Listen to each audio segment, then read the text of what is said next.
देवियों सज्जनों सत सत नमन। भगवान वासुदेव को सत सत नमन। माता द्रौपदी को सत सत नमन। आपको मैं आत्म परिचय भाग 61 के तीसरे परिच्छेद में ले चलने के लिए उपस्थित हुआ हूं। जीवित पुत्रिका व्रत करने से बड़ा ही लाभ है। अपने पुत्र के संकट को टालने के लिए, उसकी आयु को बढ़ाने के लिए, जीवन को सुंदर बनाने के लिए, सर्वत्र व्यवहार कुशल भाव सजाने के लिए जीवित पुत्रिका का व्रत करना प्रत्येक पुत्रवती माता का धर्म बनता है।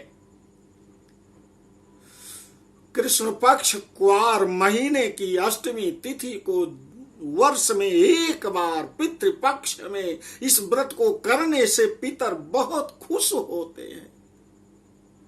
जिसको पितृदोष लगा हुआ है उस पितृदोष समाप्त हो जाता है। पितर प्रातः काल सूर्योदय से शाम तक आते हैं। जिस घर में अष्टमी की तिथि में इस व्रत को किया जाता है, पारण नवमी की तिथि में मातृ नवमी होती है और उस दिन माता को जो हमारी मातृ देवी हैं, जिनकी अधिकारिणी स्वधा देवी हैं, पितरों की पत्नी हैं, पितर के स्वामी अरेमा देवता हैं, वो बहुत खुश होती हैं कि देखिए हमारे इस परिवार में, हमारे इस कुल में मेरे न रहने के बाद मेरी बहुएं, पुत्र वधुएं, पौत्र वधुएं, पर पौत्र वधुएं 7 पीढ़ी में अपनी संतान को जीवित रखने के लिए, जीवित पुत्री का व्रत करने के लिए तैयार हैं। व्रत को किया है और आज मुझे अत्यधिक प्रसन्नता है और अपने पितरों को भी ये कव्य प्रदान कर रही हैं, पंचबली दे रही हैं, गाय, कुत्ता, कौआ, चींटी और पितरों के निमित्त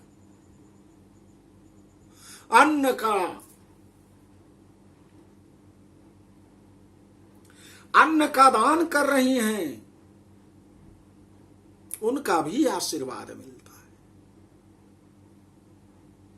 है। एक बार की बात है, एक पीपल के नीचे एक ब्राह्मण देवता जीवित पुत्रिका व्रत के इस कथा के विषय में वर्णन कर रहे हैं और सारी माताएं जिनके पुत्रवती हैं वो सब अपनी पितर माताओं के लिए, अपने पितरों के लिए उस पीपल वृक्ष के नीचे बनाया हुआ भोजन, पंचबली जो गाय, कुत्ता, कौआ, चींटी और पितरों के निमित्त पीपल के वृक्ष के नीचे रखा जाता है, आकर के रखती हैं और ब्राह्मण देवता से कथा का श्रवण कर रही हैं। वहीं पीपल के एक खोह में, खोहर में एक चील बैठी हुई है। चील उस कथा को भी सुन रही है। हम लोग तो आचार्य के द्वारा बताए हुए इस कथा का श्रवण नहीं पूरी तरह से करते हैं। वीडियो खोला और जरा सा देखा, इसके बाद बंद कर दिया। वहीं दूर से, क्योंकि वो जो भोजन है उसको खाने के लिए कुत्तों को तो अंश मिल गया। एक सियारिन देख रही है बहुत ललचाई दृष्टि से, ये लोग हटे और मैं खाऊं, लेकिन तब तक उस कथा का श्रवण वो भी कर रही है। कथा का श्रवण कर रही है, आधी कथा सुनती है। अभी पता नहीं कब कथा समाप्त होगी, इसलिए भूख उसे बहुत लगी है और बीच में ही वो चली गई शमशान में, जहां पर मुर्दे जलाए जाते हैं, जहां पर इस कलयुग में अकाल मौत से मरने वाले बच्चों और विभिन्न प्रकार के पितृदोष के लगने के कारण मृत्यु को प्राप्त हुए बच्चों के शव को नोच नोच करके भरपेट खाती है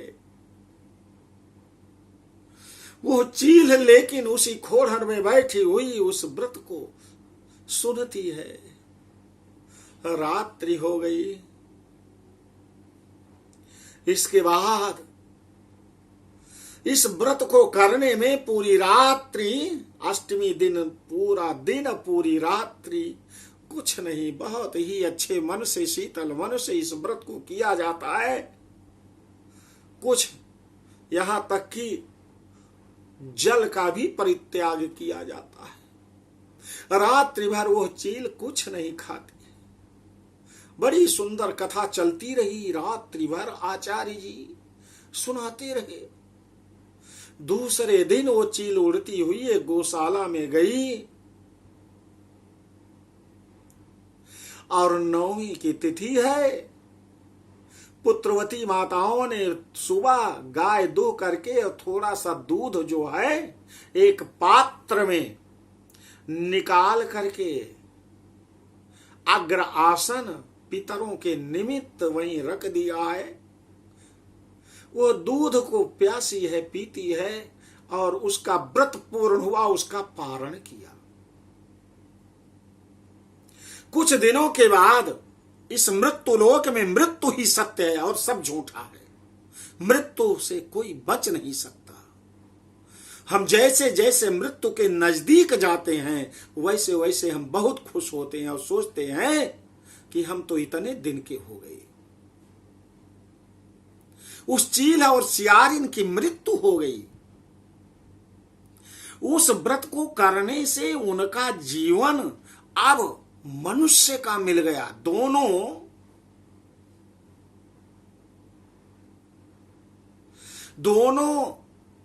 बहन बनती हैं। चील जो है बड़ी बहन, सियारिन छोटी बहन। उस व्रत को करने से बालिका के रूप में एक सेठ के यहां जन्म लिया। काशी में बड़ी होने पर काशीराज से विवाह, वह जो चील है उसका नाम मृगनयनी था, हुआ वह रानी बन गई। और जो सियारिन थी उसका नाम चंद्रनयनी था। काशीराज के मंत्री से विवाह हो गया। काशीराज के मंत्री से विवाह हो गया। अब ये जो मृगनयनी है इसकी 8 संतानें उत्पन्न हुई और वह जो चंद्रनयनी है, जो भी संतान उत्पन्न होती सब मृत्यु को प्राप्त हो जाती। दोनों बहनें आपस में ईर्ष्या हो गई। अपने पति सेनापति से कहा कि तुम हमारी जो बहन है डाह और ईर्ष्यावश तुम उनके पुत्रों को जाकर के मार दो, और नहीं तो मैं जीवित नहीं रहूंगी। बहुत प्रयास किया मारने के लिए, लेकिन इस जीवित पुत्रिका के व्रत को पूर्व जन्म में करने के कारण दूसरे जन्म में भी इस व्रत का प्रभाव ऐसा है कि उनके पुत्र जीवित रहते हैं। एक दिन उस सेनापति ने क्या किया कि 8 बच्चे सो रहे, उनका सिर काट करके जैसे अश्वत्थामा ने किया था, एक बक्से में भर करके अपनी पत्नी चंद्रनयनी के पास ले आया, और जब खोला तो उसमें हीरे और जवाहरात, और वो बच्चे अपने आप जीवित हो गए। अब चंद्रनयनी मृगनयनी के पास आती है और कहा, बहन मुझे क्षमा कर दो, मैंने तुम्हारे पुत्रों को मारने के लिए बहुत प्रयास किया, तुमने कौन सा पुण्य किया है, मैंने कौन सा पाप किया है, बताइए। मृगनयनी को पूर्व जन्म की बात याद है और कहा कि तुम इसके पहले, क्योंकि ये कुंडली में होता है कि पूर्व जन्म में आप क्या थे, कोई श्वान है, कोई छाग है, कोई महिष है, कोई व्याघ्र है। कहा कि मैं तो चील थी और तुम सियारिन थी, तुम्हारा सियारिन का जीवन था, तुमने व्रत को अधूरा छोड़ करके तुम चली गई हो, इस कारण आज तुम्हें यह कष्ट पुत्र का शोक देखना पड़ रहा है। मैंने उस कथा का श्रवण किया था आचार्य के द्वारा, और दूसरे दिन पूरी तरह से मैंने पारण किया। अब चंद्रनयनी मृगनयनी के चरणों में गिर पड़ी, कहा मुझे बचा लो, कहा तुम इस व्रत को करो और भगवान तुम्हारी रक्षा करेंगी, आदि शक्ति माता गौरी तुम्हारी रक्षा करेंगी।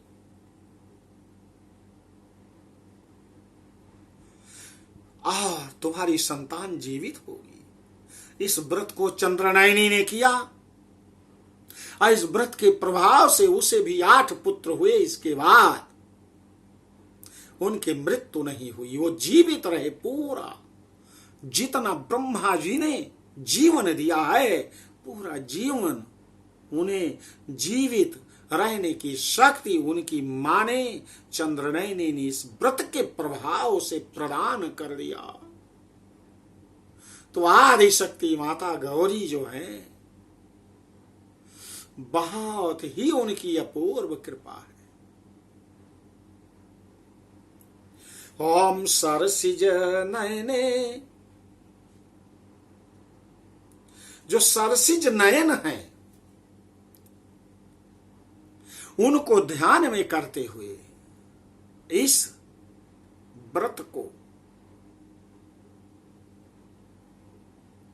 माता आदि शक्ति की कृपा प्राप्त करते हुए रखना चाहिए। इस व्रत के प्रभाव से हमारे समस्त पितर संतुष्ट होते हैं, क्योंकि पुत्र यदि होगा तभी जो है उनको पिंडदान देगा, और पुम नामक नरक से पुत्र ही अपने पिता को मृत्यु के बाद उस आत्मा को पुम नामक नगर से, पुत्र जो है पुम नामक नरक से निकालता है, मुक्ति दिलाता है, पिंडदान करता है। तो देवियों सज्जनों, मैंने आपको इस जीवित पुत्रिका व्रत के विषय में बताया, जरूर अच्छा लगा होगा। और यदि मेरी कुछ त्रुटियां हैं तो उसे भूल जाइएगा, अच्छाइयों को आप स्वीकार कर लेंगे। बोलो पितृदेवता महाराज की जय, बोलो जीवित पुत्रिका व्रत की जय। भगवान विष्णु आदि शक्ति माता गौरी की जय। ओम पार्वती पतये हर हर महादेव।